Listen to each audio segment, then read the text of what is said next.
Hi, I'm David Hirschhorn from CRP, and I'm here to tell you about a part from AAE that can help you keep one of America's most popular vehicles on the road.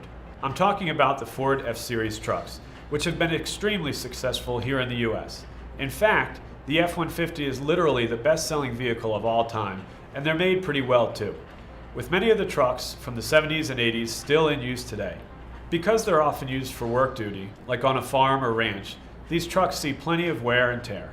Plus, they are heavier vehicles to begin with, so while many of the parts can be repaired or refurbished over time, eventually they get to the point where a full replacement is needed due to things like gears wearing or shafts failing. The steering gearbox on selected F100, F150, F250, and F350 models made between 1968 and 2010 is one of these parts. You can only rebuild it so many times.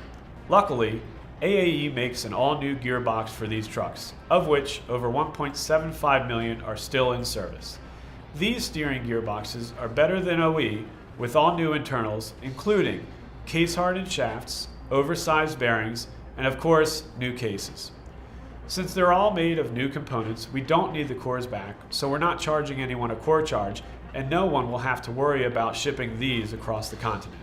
The next time you need to replace a steering gearbox on one of these Ford F-Series trucks, take a look at the AAE solution. Of course, if you have any questions about this or any other AAE part, feel free to post it below or on the CRP Automotive Facebook page. And don't forget to subscribe to our YouTube channel to be among the first to learn about our specialized parts like this one. Thanks for watching.